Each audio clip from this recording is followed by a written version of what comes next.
So, we like anime. It's a medium with some of the most incredible stories ever told, it's incredibly versatile, and it can bring surreal imagery that is only possible with animation. However, it is also known that Western audiences broadly do not like anime. This has to do with a combination of the belief that animation is for kids and the fact that American English speakers just cannot wrap their minds around other cultures or subtitles. So, of course, to try and rectify this, and because of money, Hollywood has invented the anime live-action adaptation, and it's never gone well. So today we are here to ask the question, is it possible to make a good live-action anime adaptation? And do we even need it? This is The Return of the Movie. Hello and welcome everyone back to The Return of the Movie. We are in Season 2, and with me today, why don't we all just introduce ourselves? Sure. At the same time? Sure. Yeah, absolutely. I'm Ben. Okay. I'm Jose. Yeah. I'm Abraham. Yeah, you got it. As most people here know, we're big fans of Attack on Titan. Mm-hmm. We do a lot of it. Jose has mostly just been consuming it via editing for us. Thank you, Jose. I try. Paychecks in the mail, right? Yep. Yeah. Paychecks in the mail. Yep. He's been working with us for 4 years. It's not in the mail. So today, as an exercise, we're going to be taking Attack on Titan, and we're going to be kind of coming up with our own sort of version of what would a hypothetical live action look like. And also, would it even be good? Is this even feasible? Because this is kind of the big question, is why do we keep making live-action anime adaptations? Do not try to say that 5 times It's fast. because we don't respect animation as an art form. Or it's because Hollywood just has too much money to burn. That honestly, both. I think you kind of hit the nail on the head, Abe. It's kind of weird. Like, even at the recent Oscars, wasn't it like one of them being like, yeah, animation is for kids. It's for children. And literally, like, one of them was like about a refugee's like struggle coming to another country. Like, it was the most like mature thing ever. Yeah. And they were like, cartoon babies. The thing is like, we've seen versions of like animations that have been readapted into live action, and that is also its own bag of worms when we're taking a look at animation as a whole. But anime itself, the idea of taking it, what is a culturally different medium, and bringing it to Western audiences, or even just away from the drawing board and onto a film camera, is its own nightmare. It's also just, it's not even, I wouldn't even say anime, because it's also just cartoons. I mean, we're going to talk about Avatar later, but, you know, because episodic, it's episodic format, they have more chances to flesh out stories and character arcs.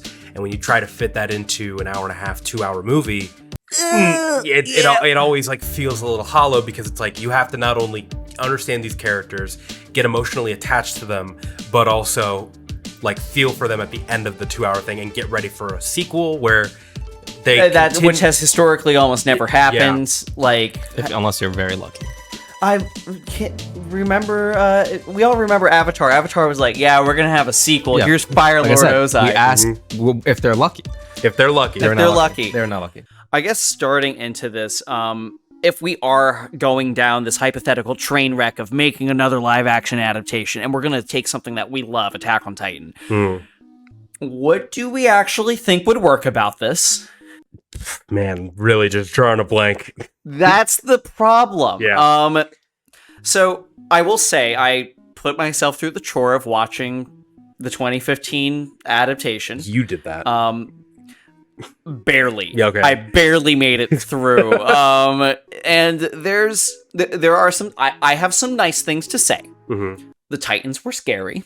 Okay. And I think one of the things that actually kind of works for if you are going to take anime into a live action format is when you lean into realism instead of surrealism, which is historically the problem with adapting animation. Mm-hmm. So one of the things that works really well, and there's this kind of a problem within the world of specifically horror anime, that this kind of bridges the gap.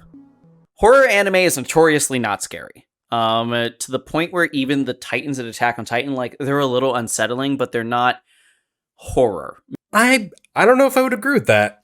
Really? I feel like you're saying Attack on Titan the anime isn't horror or effective because you're desensitized to it. No. So historically, when you are adapting horror into anime, you have to go with this much more lo-fi work. There's a series on Crunchyroll that's just called Theater of Darkness. where they have a really big budget, but they actively do not animate it fluidly in order to maintain the effect that happens in manga, where your mind fills in the details and actually allows horror to become horror. I guess that's true. I guess I think I was confusing, like, the Titans aren't scary with horror anime, which I would agree with that, I guess. Yeah, Attack on Titan isn't necessarily horror. Yeah, it doesn't fit, like, the horror moments in Attack on Titan, like, you can... Unless you are, like, a very squeamish person, you'll be like, oh, that's just ugly, and I don't like their faces. But that's kind of the extent of it. Mm-hmm. Meanwhile, in the manga format, it comes off as... They're just less detailed. They're just kind of like... Yeah, your mind fills in those gaps. Okay. Meanwhile, there's one sequence in the Attack on Titan movie, at least the first one, that is legitimately very scary, where they hear a baby from off in the distance, and then they go investigate, and you find out that the baby isn't a baby, it's a baby-shaped Titan that is also crying out. And when they find this baby Titan, they're like in this old industrial warehouse on like the second level of these concrete slabs, and it's just giant frightening baby with this like opalescent skin, and it is very effective. Okay. So I will say, like, when I'm watching live action animation adaptations, they do a better job at horror, and they do a lot better of a job at pieces that deal with realism, like Cowboy Bebop and actually Death Note. Yeah, I mean, I feel like horror is a very easy thing to capture, especially when they're trying to do it in their own way than the more stylistic choices that like Cowboy Bebop has. Like Cowboy Bebop it's fast, and it's like it has like swinging camera movement sometimes, like it follows the action, whereas in the live action one, it's just Dutch angles. And so I guess the question is, if we are taking Attack on Titan and we're making it live action, what do we want to bring in? What do we want to emphasize first, stylistically speaking?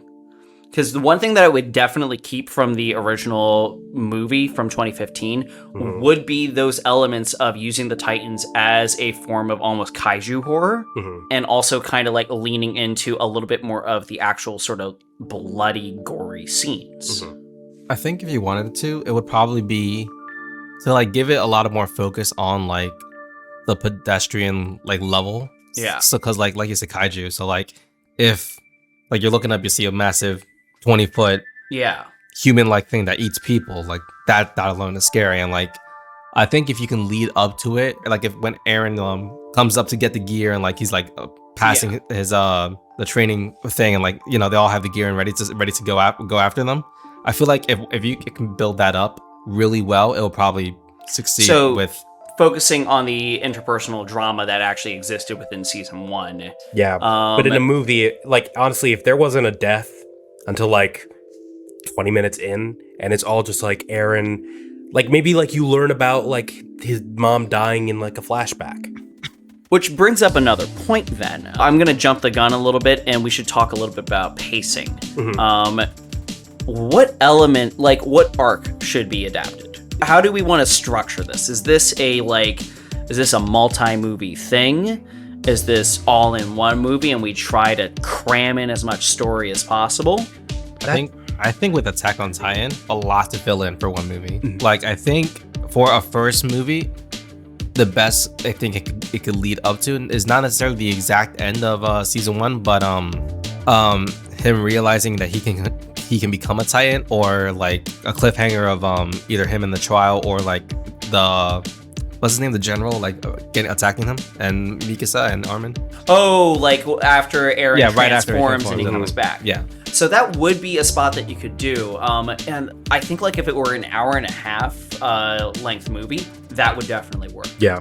So the other question is, if we wanted to give it, so if it's an hour and a half movie, that's a good model. Now, what if we wanted to do it, like we do the stupid thing, we do the 3-hour movie? Attack on Titan is so multi-layered, so multifaceted, with tens, dozens of characters, each with their own motivations.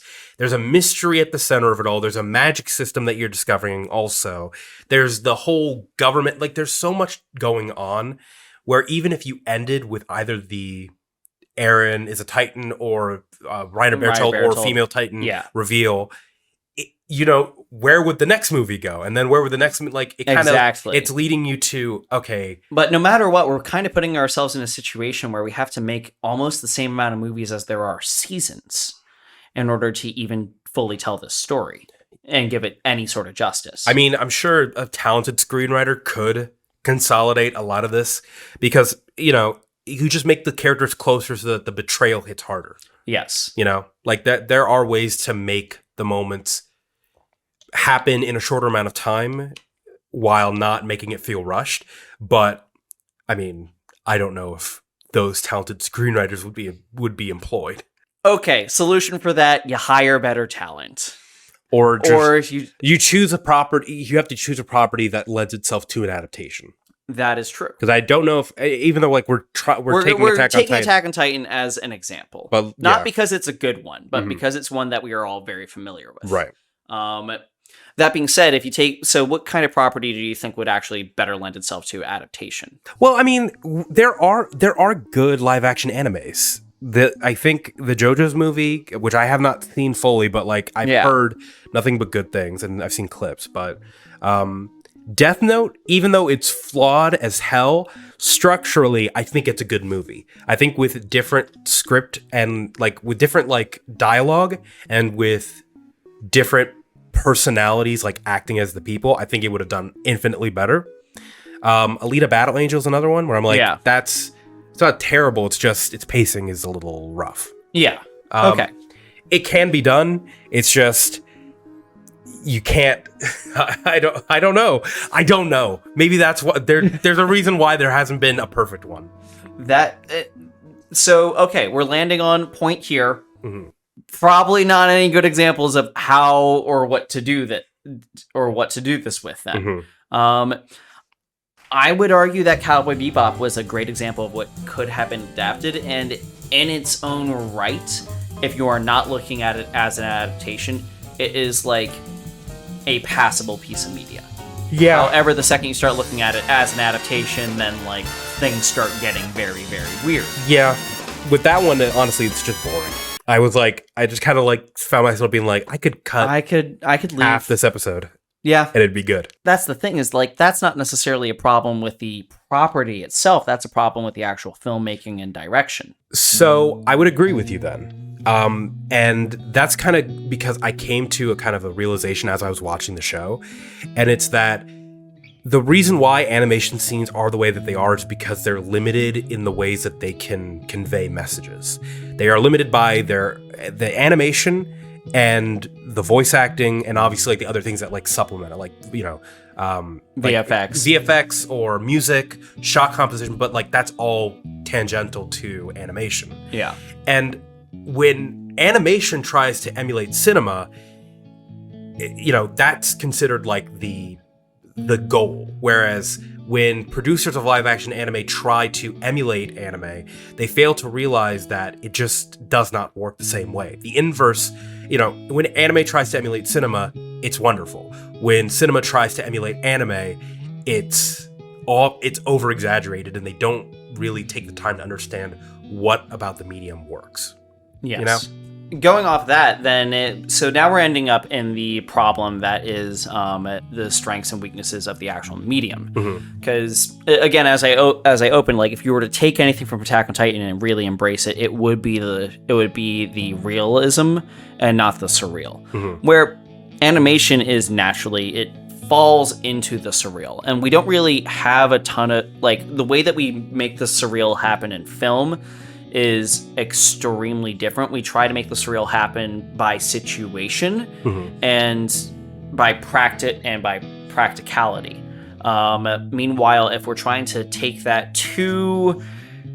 emulate animation, we end up with a situation like Cowboy Bebop's Ed, which you have seen that clip, right? Yeah. Okay. Have you seen that, Jose? No. I don't even know who that is. Okay, we're just gonna pull that up. Fight Smeagol! All right, I'm done. Stop that. Yeah. We have now remedied this. What is your opinion? This is like the typical character that almost one's expecting, like that one character in like every anime. It's like Mei Hatsume in My Hero, and but in live action when somebody's like, "Look at me, I'm in an anime." The over exaggeration of everything is that's one of the main things that cannot. Yeah, and that's translate. that's one of these elements, and Cowboy Bebop is extremely guilty of this. Is when it tries to be the anime. Yeah, that's like. If you try making Yu-Gi-Oh! Live action. Yes. Yes. Yes. Let's talk about cursed property. Honestly, though, I kind of would be down if, like, in a Yu-Gi-Oh! Movie, like, the voice came over and he's like, "I'm Yugi Moto, and I put my con." Like, if they talked in that verbo, like... Okay, but so... Like, also imagine the card drawing. Okay, so like that kind of leads into the next thing. So if we're talking about the problems with it, then we're also kind of like, could this be exemplified if you were to be like, okay, we're making this. I think JoJo actually does this, where it overhams it up so much that it becomes stylistic. And right here, I'm talking about if you go series of unfortunate events level, would you eventually recross that? I'm gonna like sort of like. The Uwu Valley, as I'm going to call it on this. Go, just finish your sentence. Just move past it. If you were to move past Uwu Valley, would you eventually reach a point where it became actually entertaining and it felt intentional? Actually, I don't think it has anything to do with the exaggeration necessarily. I think it has to do with what parts are exaggerated.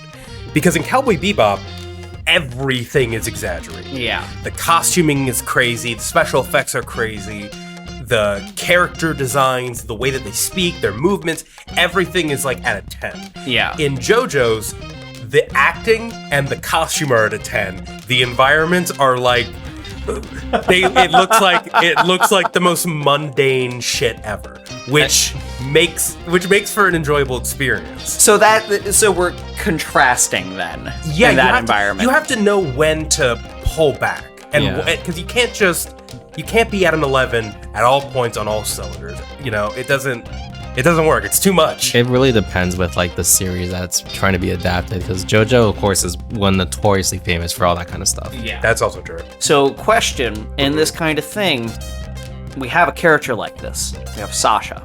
Mm-hmm. Is that character cut? I want to argue no, but I can't give a good reason why. I mean, if we're not counting like the stuff that happens like later on, yes. If we're just talking about like how she's presented early on and like her like, I'm potato girl, I like potatoes, and that's my character. Yes. Yeah, I think it's necessary to cut. So perhaps character might still exist to some level, but we completely nix characterization. It's probably just going to be like one of those like cameo characters, really. We like not even like named out, just like pass by. You might get a name drop at some point, just to be like, yeah, that actress is playing Sasha. Because in the show, there's like, she goes literally feral for food. Like her eyes like light up red. She like fucking sprints across a room just to eat like a loaf of bread. Like that kind of thing works for anime. But I don't know. In live action, it's terrifying. And who's this feral human? Honestly, I'm sure there are ways to do it where it's not. If we're taking her core character, we could perhaps simplify her to country bumpkin. Yeah.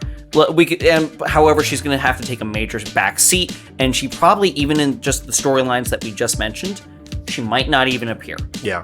She might show up a little bit later before she dies, and like maybe she's always been played in the background and then she just gets featured a little bit more. Mm-hmm. Maybe she plays some more key roles in some of the battles, so we at least know who she is. Yeah. And we just think of her as funny country girl that's like a little bit off than everyone else and speaks in a slightly different accent. Right. I think when it comes to like doing this kind of adaptation with like specific character traits or like how they're shown like very early on in the series, some of them you have to change just because of the fact that it doesn't adapt that well. So like take Sasha and let's show in Choji, for example, for people who are obsessed with food. Like in Choji for Naruto, I think every time you see him, you literally have like that inner voice kind of like thing, and he literally says, "I'm so hungry," almost every single time they show him.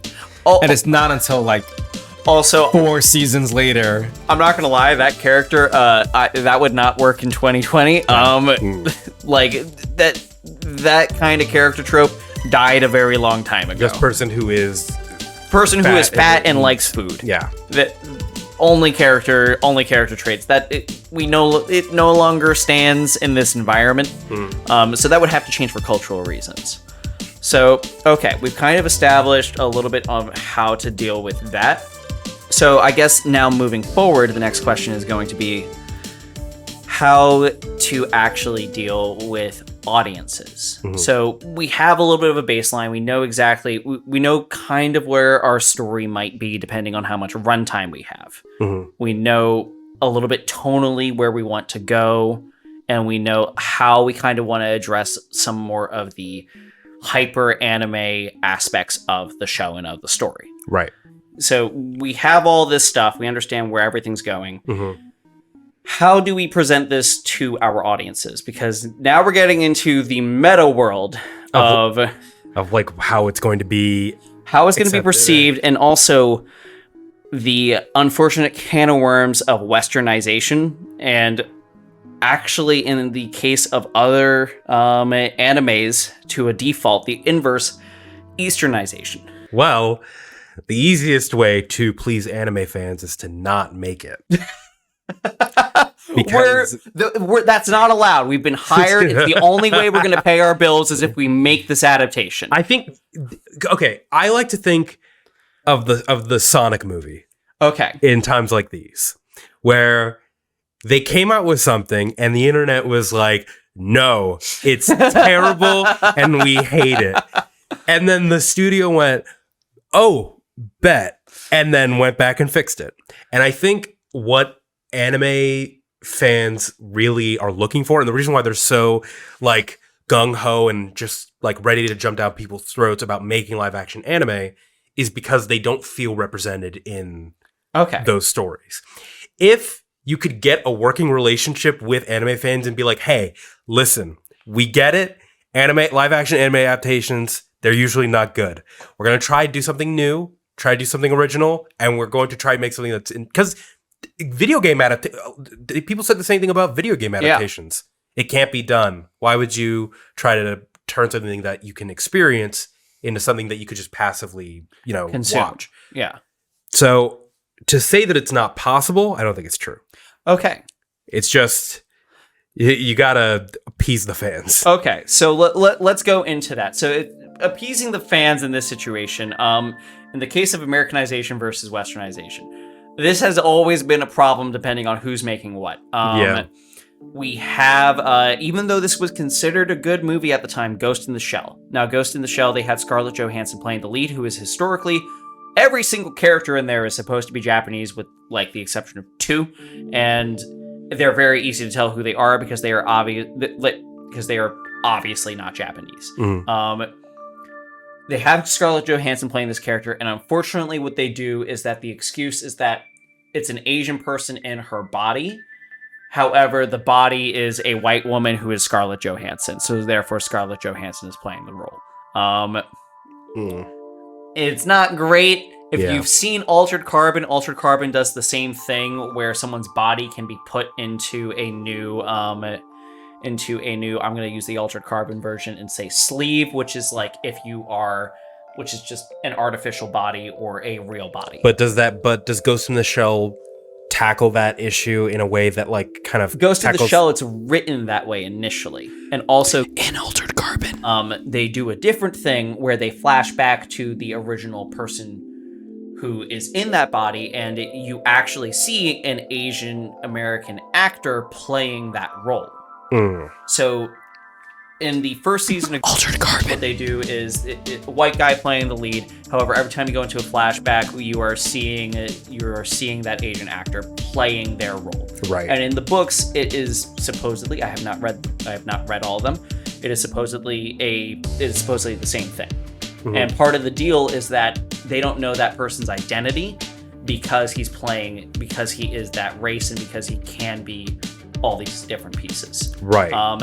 Then in season 2, Anthony Mackie plays the lead, in same person, just in a different body. Isn't it a live action? It is live action. But I'm saying, does Ghost in the Shell do the same thing that other show does, where does not. they tackle like the complexities not in the movie of at all. Okay, that is the problem. Yeah, that's one big thing. Yeah, you need to if the character is of a specific race, you have to cast it appropriately. Yes, because in Attack on Titan, it's very clear that like every single character except for Mikasa is like Germanic. Yes, Mikasa is like canon the only Asian person.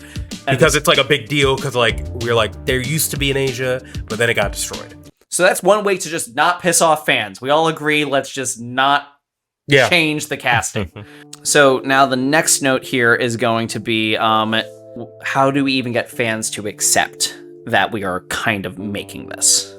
I guess one of the main ones would be, which is going to sound kind of complicated, to not compare it too close to the animation, because I feel like with us, for example, a lot of us probably grew up watching a lot of animated stuff, cartoons, anime, whichever.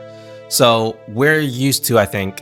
Yeah. So how we've seen anime grow, just in style, and like seeing a live action version of it would take that away and just not give us that same feeling of growing up watching it, I feel like.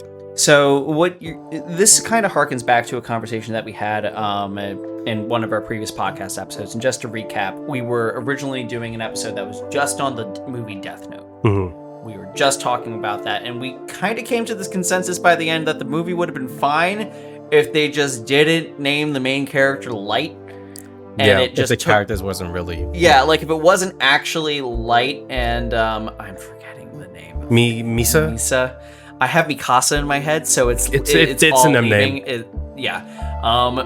But if you didn't have those characters named for their original characters and just had it set in the world, and like maybe instead of L, you have one of the other people from that organization that he was in doing the solving. Yeah, it would have been way more palatable. Yeah, we would have accepted it way easier than being like, why is Light a fucking idiot? Right. Another way that you could potentially do it is you could hire people that are close to or passionate about the projects that are well known in communities. In Detective Pikachu, they hired a well-known character designer who like was drawing 2D animations of what Pokemon would look like in real life. Yeah. And so they were like, let's just hire this guy so that he can like kind of make the like what these Pokemon would actually be like, so that it's a bit more seamless. And also it gives the community a sense of they're taking this seriously because they're pulling people that are passionate about the project. Yeah. And you're not going to be able to find that. You're not going to like, okay, let's say our company, Scope, ABBC, all that, we're suddenly really big and we're given Attack on Titan. Mm-hmm. Now let's say you and I just never covered Attack on Titan. Mm-hmm. We would not be able to find people that could reliably do this in our own company as a full shot. No. We would have to go out and actively look in order to make that happen. And I think that's a problem with producers, is that they're so used to working in their circles. Yeah. Especially when we're talking about here in Hollywood. Yeah. It's all about the people that they know and trying to keep their connections. But if they're actually trying to make a good product that services the fans of the property, they need to expand their reach. And I think one of the reasons why Detective Pikachu was so good is because they recognized, we don't know fucking shit about Pokemon. We need an expert. We need to bring someone else in. Not to mention the fact that Pokemon is such a huge franchise, like that would ruin the studio if they fucked it up. Exactly. And then that's kind of what on the flip side, that's what happened to Sonic the first time. Because I know that we have to go back to video game adaptations, but the reason why we're leaning on video game adaptations is because video game adaptations just crossed the barrier. Yeah, they just had the same problem. Yeah, it's the same issue of you are translating from one medium to the other. Yeah. And books are easier than movies. Manga and anime, different story. Funny enough, comic books have had an easy time of it. I was gonna say manga would probably be the easy jump. Yeah, like actually, manga straight from manga to live action. So You know what? We actually have an example written right here about it somewhere within our notes. There is Alice in Borderland. Definitely, Yeah. I did not know that was originally a manga. You're welcome, man. Thank you, Jose. That is... I always just looked at like, oh, it looks like it's a good show. Mm-hmm. And I've heard nothing but good things. People seem excited about it. Didn't realize where it was from at all. It's because when you, like you just said, when you're starting from a thing that is farther away from the medium you're trying to get to, like live action and animation they're too similar because they both borrow from each other. They're both animation is trying to mimic cinema. Yeah. And so when you're just trying to do a manga to a live action, like you said, there's a lot of gaps that you as an audience can go like, oh, that's not how I would do it, but I get this choice. Yeah. Whereas if you're watching an anime and then you're going to live action, you're like, that's not how it was when I saw it, and it was done better there. Exactly. So like, why would I enjoy it? Yeah, so that goes into the problem of like a lot of people when Cowboy Bebop were even made was like, why the fuck even make this? Yeah. Because the original Cowboy Bebop is arguably perfect. Mm-hmm. So there's really no point in like bringing another version of it that has less to offer because of its medium. Yeah. I think if there's one to go about it, I'm not sure like how accurate it is, but if we want to continue like the conversation with like shows that are anime-esque that got a live action somewhat adaptation, Teen Titans. There you go. Because the Titans show that's on HBO Max is they've had a lot of like back and forth, I think, with the community, and like the community probably still kind of iffy about it. Yeah. But with some of the characters, I think mostly with Nightwing and Robin, and maybe Red Hood, there's just been like kind of given a bit of a benefit of doubt. Mm-hmm. And that's a show that I have not seen. I saw the trailers for it, but it felt like it should have died early because of how much backlash it had, and I feel like it just stayed in existence through pure network and producer will. Yeah, I heard that just the trailers were bad. Yeah, I think because the fuck Batman line. There's also there's that. There's also just bad, really bad costume choices that were made for a lot of... Yeah, the costume choices definitely got better throughout the season. I've heard that they've largely improved. Much improved, yeah. But when it first launched, it was kind of trash. And that goes into the issue of... I mean, that's also the issue that comic book movies have had, period, is... Costumes. Yeah, because you have to we've only just gotten past it as well. Because you have to make it simultaneously not a costume... Like, something that looks real. Yeah. And actually, speaking of Attack on Titan...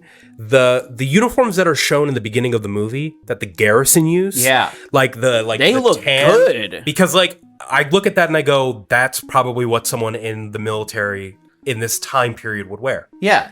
But on the flip side, something like let me go to an example of like let me see this. Full Metal Alchemist. Oh yes. In Full Metal Alchemist, the blonde hair and the red jacket. It looks like trash. It's so bad. Because it's obviously it's like a straw wig, first of all, and then it's like, why would you wear it? It's red pleather. Yeah. Like it wasn't even pleather. No, it was like cotton. It was like a cotton thing. It just doesn't look like it's functional, nor does it look like it's comfortable. It doesn't look sleek. Yeah. Which honestly, if it was leather. Leather would kind of slap in that. Also, like, I should preface, we're not costume designers here. This is totally from the armchair. Yeah, but it is very acknowledged to be a problem whenever you're taking anything from a more artistic medium to live action. Yeah. I mean, I've heard, like, in so many behind the scenes of, like, countless movies where people are like, we had to get this kind of fabric to get this kind of look, and, like, they kind of have to Frankenstein materials and pieces just to try and make something look believable and accurate to the source material. Yeah. Which is not an easy thing to do. I cannot stress that enough. I'm not saying that we could do a better job. Oh, no. We're not here to say that we can do a better job. We're here to even decide if this is even a good idea. Yeah. But like sometimes people try so hard to be comic accurate, or not comic accurate, like source material accurate, like Ed from Cowboy Bebop. Yeah. I'm like, that doesn't look like something that a person would wear. It doesn't look like a person. Yeah, it doesn't. Yeah. That's kind of the problem there. So The other question here is like, okay, so we're kind of establishing how to make it a little bit more digestible. So we agree that fans should be involved to some degree. So now the other question is, fans are always extremely quick to jump on the it can't be done or the only fans can make it a good thing. And there's a lot of examples of fans trying to make short films that like they're fan films is kind of what it ends up being. And there's a lot of hype for these different projects, and some are better than others. However, a big question that we have to ask ourselves is, are we more willing to accept this because of the problem of canon? Do we actually have to accept this piece of art that was made because it was made by a fan? So like, if it's made by a fan, I'm much more likely to accept it because I'm like, okay, they probably had no budget going into this, and it was done completely out of passion. So I'm going to accept it. However, when it's a big studio, we all feel like we're entitled to it being perfect. I don't think that discounts the criticism of live action anime movies though, because even though, like, yes, a fan-made project is going to be better received just because it's made with zero budget, and we're more likely to notice the flaws of a big budget movie because it has more money at it. Yeah. But in that same breath, because they have so much money, you would think that they would be able to create a more, I guess, a better product. Yeah. That's kind of the thing where I'm like, I can understand, I can being understand biased, but at the same time, sometimes there's just no excuse. I mean, Dragon Ball Evolution, like, we haven't even fully talked about that one yet. And we've just been talking about the ones that were okay to mid. Yeah. Like, we have not even gotten into the atrocious anime adaptations. And there are a lot. And most of them are done for money. Like, they're not done because people respect animation or because they like the properties or because, they're fans. It's done because it's a property that is popular and the studio wants to make money. And they will do it whether or not they are faithful to the material. Okay, we have a roadmap of how long we want this to be, sort of. We have we have what elements we're keeping, what elements we're taking away. Do we think that this is even remotely a guaranteed good product? Are we talking about Attack on Titan specifically? We're talking about Attack on Titan specifically, but also feel free to take it to other things. Attack on Titan specifically, no. I think that similarly to Last Airbender, there are so many things and there's so much to cover in such a short amount of time that it's like it's more the episodic format than the medium itself. If we're talking about another anime that lends itself to a movie format, I'm sure that it can be done. So, I guess, and this is an interesting one to mention because there have been movies made of it just animated. Berserk as an example. Because Berserk is actually extremely grounded. Yeah. And you could kind of get away with a Game of Thrones HBO-styled either mini-series or movies just for some of the individual arcs. I could see that. So if we're talking about the groundedness, and I think Attack on Titan, phenomenal piece of media. If you were to do movies, you would have to do only sort of 3-hour blocks in order to even give it the time that it needs. And then, of course, that's its own barrier to entry. The other issue that's going to arrive with Attack on Titan is going to be, would it be better, and this would be so derivative though, if you were to do it as an HBO-styled television series, like Game of Thrones. So if we were keeping the episodic format... then. Just perhaps instead we take the 20-something episodes in season 1 and smush them into 10. I think it could be done. Interesting. Yeah. Attack on Titan? Yeah. I think it would be possible. Yeah, so we're arriving that Attack on Titan might be able to work in live action, just not in a movie format. Yeah, and again, all of the movies and all of the shows that we've talked about, like, I know it could work. Yeah. If you had, but it requires raw, extreme talent. Yeah. That's where we're kind of going. It requires you to know what to cut and what is important and necessary for the story to continue, and what is something that you can just kind of axe, and it wouldn't change the story significantly. So then this kind of leads into the final question of the day and the real question of this podcast. Do we think that this can be done? And do we think that it's even worth doing? Ooh, I'm gonna let you take this one first. Of course it would. I think it definitely can be done, but as far as like whether it should or not, should it be, it has to, I think it depends on the way you're going about it. Yeah. So like we've talked about Death Note, and I forgot what the other one was, that like they're like stories, the story's based on it, but it also feels like an entire different story. Yeah. I think going about it as a different story with tie-ins to the source material would make it work. So then I guess the question is, why bring these to live action? Why retell these stories? Probably just another money. Well, yeah, obviously money. Yeah. What's that? That's number one, obviously. But I think it's to give either another medium for people to see it or to reach out to another audience. Because we know that there's a lot of people that won't even dare touch any kind of animation at all. Yeah. Even if it's a short 10-second video, they won't touch it. Mm-hmm. So I think that's probably where this comes in to play the most. Okay. So no matter what, we are trying to bridge an audience here. And arguably that could actually be said about one of the biggest types of adaptations, period, which is books to movies. Yeah. Because as a dyslexic person, I can't read your books. Mm-hmm. It's not like it. They're not a medium that is friendly to every single person. So with that in mind, if we're now taking that to live action, granted, I do think that there's some other problems with people that won't touch that won't touch animation in the first spot, but this might be a good way to get people to acknowledge that animation is an art form capable of great storytelling. Yeah, I can agree to that. Yep. And I think the same thing has kind of happened with video game adaptations, kind of with The Witcher, even though The Witcher is originally a book. Yeah. So Abraham, I'm going to pick your brain on this as well. I guess the two questions were if it could be, if it can be done, and should why, it? and should it? Okay. Yeah. Could it and should it? So could it?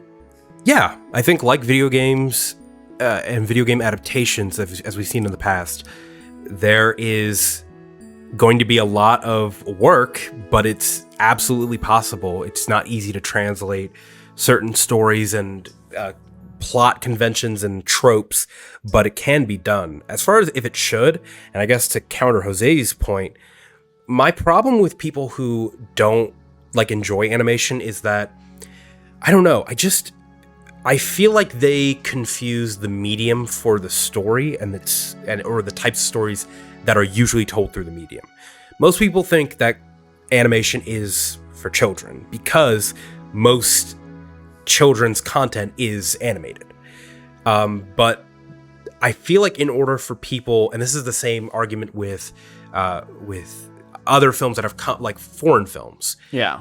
It requires people in America to kind of get over themselves and just accept that there are more ways of telling stories than the ones that you're used to. I want to need you to clip all that he's just said right now. Why? The American part. Yeah, get over themselves. Americans got to get over it. We really feel as though like everything is supposed to be catered to us, and if it's not in a certain way, then we won't watch it. Yeah. That's how most people view media in general. Yeah, and the reason why animation is not as popular and why it's so disrespected, not just the medium itself, but the people who work on it, is because people just aren't exposed to it. And I think that live action anime adaptations are one of the reasons why that is the case. Because there is an escape. Because there's a plan B. If you don't like this, if you don't like Attack on Titan, the anime, you can just watch the live action. If you don't like JoJo's, just watch the live action. I don't think that that's a healthy way to consume media. And honestly, I feel like just repurposing the story but for live action is disrespectful to the original art. That's kind of where I'm at. Like, there's the fucking rub, isn't it? Because it'd be the same thing if you were like, I don't like reading, so I'm not going to read the book. And then you're like, oh yeah, you can just watch the movie. Well, the movie's shit. The movie, yeah. And yes, there are. I can understand, like, for you as a person with dyslexia, I can understand why you might want to, like, do one or the other. But the difference here is that what I'm citing there is a disability. Yeah, and it's also a completely different experience. Yeah. Having something play out in front of you as, like, it's like the difference between a script and a play. Yeah. That's the difference between a book and a movie. Whereas an animation to live action is they live right next door. It's like, I actually don't like the way you did that. Let me do it instead. You guys both make good points though. I remember I'm gonna cite our friend Kenny on the channel, who's one of our editors. He brought up that when the original Cowboy Bebop, when the live action was coming out, like, he was actually rather excited for it because it's like, oh, here's this art form that I enjoy, but my folks are, like, very hesitant to enjoy any animation, then just be like, well, this is good. This was based off of an animation. You should check out the animation. Yeah. So I do, on the flip side, I understand the point of kind of wanting to make it as sort of like, I'm gonna just call it a gateway drug for anime. I do get that as well. Yeah. I kind of get that point, but there's also, that is very selfish of me as a fan to want to potentially put an entire property in jeopardy, make this really expensive thing, just to maybe convince a couple people who are extremely close-minded that this art form is actually something worth looking at. So, while I understand it, I ultimately think, Abraham, you're kind of right. If that was the purpose for which live-action animes were made, I think I'd be for it more, but oftentimes it's not. It's Dragon Ball Evolution. Money. And, like, it's Ghost in the Shell. The only reason why we're even talking about it is because we're making this podcast. Everyone forgot that movie happened. Yep. Well, if that is the case, thank you all so much for tuning in on this rather lengthy discussion. I'd imagine this is going to be chopped up a little bit. A little. Yeah, just a little. Just a little bit. But yeah, welcome back. We are back in the Return of the Movie, and next week we are going to be, well, not next week, in about 2 weeks we're going to be jumping into the world of Dungeons and Dragons and how that has become popularized in new media and Western culture. Cannot wait. That's going to be a fun one. I'm actually very excited for that. Nice. And with that, we will see you all then. Bye. Bye. Hello, if you liked that, please come by and check out our Attack on Titan coverage on the channel. That's for our show Too Fast 2 Movie. We've done the whole thing. Also, if you want more anime adaptation coverage, well, we got a little video waiting for you about Death Note. There's another episode of this podcast, actually. You find it in the feed. Or in this corner. Bye-bye.